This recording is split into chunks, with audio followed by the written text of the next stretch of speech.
8월 28일 우리 수요일에 함께 하시는 발리안교회 교우 여러분, 하나님의 평화가 우리 모두의 삶에 함께 하시기를 축복합니다.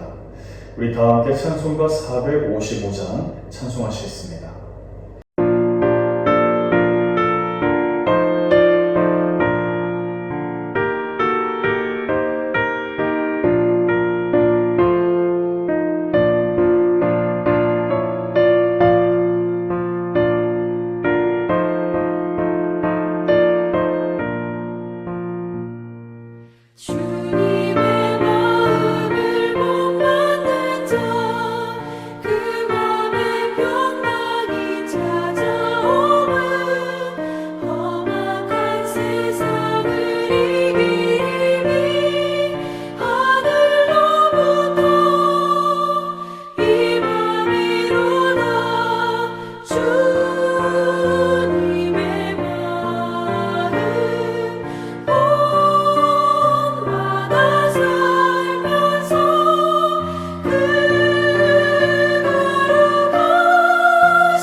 오늘 우리가 함께 읽을 성경 말씀은 사무엘상 16장 1절에서 23절까지입니다.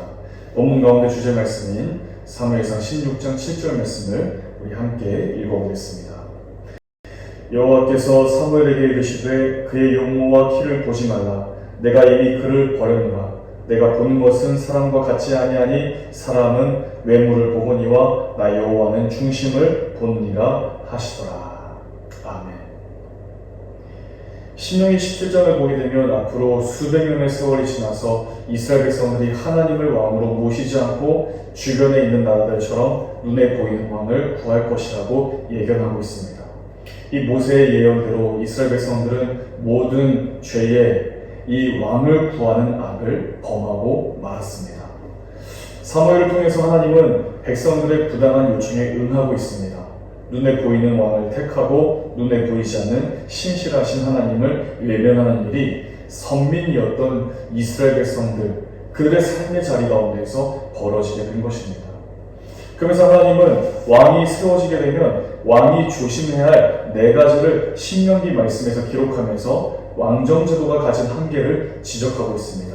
첫째는 전쟁을 위한 말을 많이 두지 말 것이요. 둘째는 아내를 많이 두지 말 것이요. 세 번째는 자기를 위하여 은과 금을 많이 쌓지 말 것이요.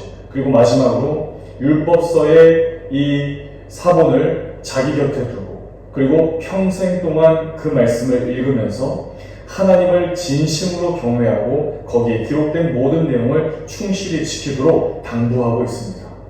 마지막 네 번째 조항이 가장 중요합니다. 그런데 이 명령을 사울 왕이 어기는 것입니다. 더 이상 하나님을 두려워하지 않습니다. 그 결과로 하나님의 영이 그를 떠나게 됩니다. 그 자리에 악한 영이 차지하고 말았습니다. 선을 잃어버린 그 마음의 중심에 악한 영이 자리를 잡고 사울을 수시로 괴롭히고 비참한 종말을 그렇게 맞이하게 만듭니다. 이제 하나님은 주님의 명령을 준행하고 그 말씀대로 이 나라의 일들을 감당할 다윗을 선택하십니다.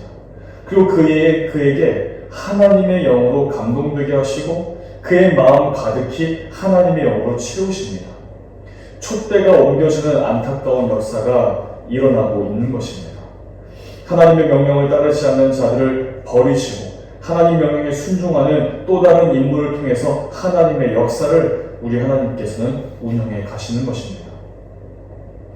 인간적으로 보면 이 사울은 참 불쌍한 사람인 것처럼 보입니다.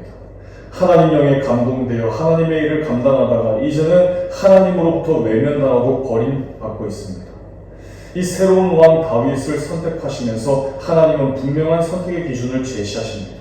더 이상 보이지 않는 눈에 보여지는 용모와 외모를 중요하지 않게 하겠다라고 하는 그런 말씀입니다. 그 사람의 마음의 중심을 보시겠다라고 하는 것입니다.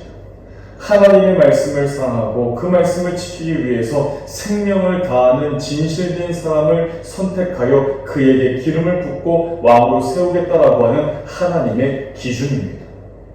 6절에 분명한 하나님의 선택 기준이 기록되어 있습니다. 그들이 오매 사무엘이 엘리압을 보고 마음에 이르기를 여호와의 기름 부으실 자가 과연 주님 앞에 있도다 하였더니, 그리고 7절에서 이렇게 말씀합니다. 여호와께서 사무엘에게 이르시되 그의 용모와 키를 보지 말라. 내가 이미 그를 버렸노라. 내가 보는 것은 사람과 같지 아니하니 사람은 외모를 보거니와 나 여호와는 중심을 보느니라 하시더라. 옛말에 이 신언서판이라고 하는 말이 있습니다. 이 말은 중국 당나라 때의 인재를 등용하는 방식에서 유래한 말입니다. 모를 사람을 고르는 법에는 네 가지가 있다. 첫 번째는 몸이다. 풍채가 는는해야 되고, 둘째는 말이다. 말을 조리 있게 할 수 있어야 되고, 셋째는 글씨는 아름다움을 나타내야 하고, 넷째는 판단이니 사리를 분별하는 능력에 뛰어나야 한다라고 하는 그런 표현입니다. 참으로 이성적이고 논리적인 말입니다. 그런데 잘 살펴보면 인간적인 조건으로 가득합니다. 신체의 조건, 말의 품격, 인품을 드러내고 있는 글씨, 그리고 분별력 모두 외향적인 조건을 중요시하고 있습니다. 그런데 오늘 본문을 보면 하나님의 그 인재 등용 기준은 사람들이 중요하게 여기는 외형적인 조건과는 다르다라고 말씀하고 있는 것이죠. 단 한 가지입니다. 우리 마음의 중심을 보신다는 것입니다. 우리 마음이 하나님의 마음에 합한가 그렇지 아니한가, 하나님의 마음이 이끄시는 대로 순종하는가 아니면 그렇지 않은가. 성경은 다윗을 평가할 때 하나님 마음에 합한 자라고 평가를 내립니다. 하나님 마음에 합하다라고 하는 말은 하나님의 마음을 닮아서 그대로 따라한다라고 하는 그런 말입니다. 하나님의 마음을 알고 그 마음이 이끄는 대로 그대로 행하는 사람, 그래서 하나님께서 원하시는 일과 하나님의 뜻을 행하는 사람이라고 하는 뜻입니다. 이것이 바로 다윗이 하나님께 선택받은 유일한 조건이었습니다. 우리 역시 마찬가지입니다. 하나님께 쓰임받는 삶을 살기를 원하십니까? 그렇다면 하나님의 마음을 닮아낼 수 있어야 합니다. 그리고 그 마음의 뜻대로 그대로 순종해야 합니다. 나의 기쁨이 아니고 하나님의 기쁨을 이루기 위해서 일들을 감당해야 합니다. 하나님 마음에 합한 자는 어떤 사람입니까? 마음의 중심을 꿰뚫어 보시는 하나님께 인정받는 자는 어떤 사람일까를 늘 묵상하고 기도하는 사람입니다. 하나님은 우리의 외모보다 마음의 중심을 보십니다. 하나님의 마음에 합한 사람으로 영원히 기억되기 위해서 매 순간 우리는 하나님 앞에 기도할 수 있어야 합니다. 내 의지, 내 생각을 내려놓고 항상 기도하는 자리에서 하나님 마음에 합한 사람으로 기억되기를 주님 앞에 간절한 마음으로 나설 수 있어야 합니다. 그럴 때 우리 모두가 다윗처럼 하나님의 신실한 사람들로 쓰임받게 될 줄로 믿습니다. 우리 이 시간 함께 기도하시겠습니다.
주기도문으로 수요 예배를 마치겠습니다.